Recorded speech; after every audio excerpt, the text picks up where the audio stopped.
జై శ్రీరామ్.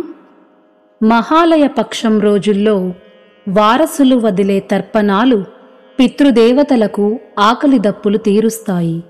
తమ సంతానం పితృరుణం తీర్చకపోతే వారికి ముక్తి లభించదు.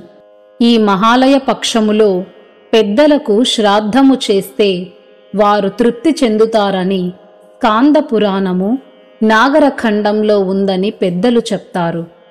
సంతృప్తి చెందిన పితృదేవతలు ఆశీర్వాదం ఇవ్వడం ద్వారా వంశం ఉన్నతికి కారణమవుతుంది.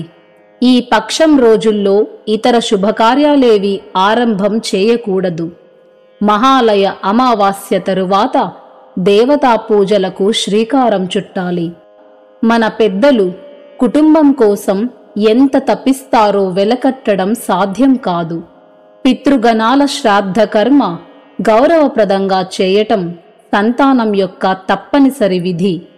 పితరులను ఉద్దేశించి వారి ఆత్మను తృప్తిపరచడానికి శ్రద్ధతో అర్పించేదే శ్రాద్ధం. శ్రాద్ధం చేయటం వలన సంతానం ప్రాప్తిస్తుందని స్కాంద పురాణంలో చెప్పబడినది. శ్రాద్ధకర్మతో పితృదేవతలు సంతోషపడితే వారు తమ సంతత వారికి ఆయువు, విద్య, ధనం, సంతానం సమస్తం కలిగి ఉండేటట్లు ఆశీర్వదిస్తారు. ఈ మహాలయ పక్షం 15 రోజులు చేయలేని వారు ఒక్క మహాలయమైనా చేసి తీరవలెను. ఆ రోజు వారికి శ్రాద్ధకర్మ నిర్వర్తించకపోతే దీవెనకు బదులుగా శపించి వెళ్ళిపోతారు పెద్దలు. గరుడ పురాణంలో శ్రీ మహావిష్ణువు చెప్పిన సత్యం ఇది. అది ఏమిటంటే, స్వకులం పీడయే ప్రేతః పరచ్ఛిద్రేణ పీడయేత్ జీవంస దృశ్యతే స్నేహి మృతో దుష్టత్వమాప్నుయాత్. కడుపులో పెట్టుకొని పెంచి పెద్ద చేసి ప్రాణాలు పోయిన తరువాత కూడా ఇంటి చూరట్టుకొని వేళ్లాడిన పితరులను నిర్లక్ష్యం చేసి వారికి ప్రేతరూపం విడిపించకపోతే ఏం జరుగుతుందో ఇందులో స్వామి చెబుతున్నారు.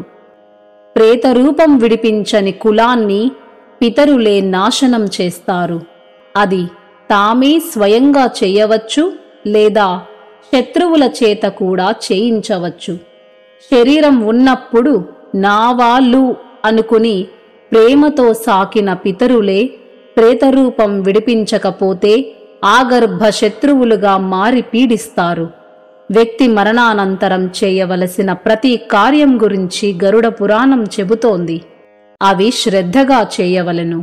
మన సనాతన ధర్మం మనిషి చేయవలసిన ప్రతి ధర్మాన్ని వివరంగా తెలుపుతుంది. మన మనుగడ నేర్పుతుంది. ఇది మన భారతీయత గొప్పతనము. జై శ్రీరామ్.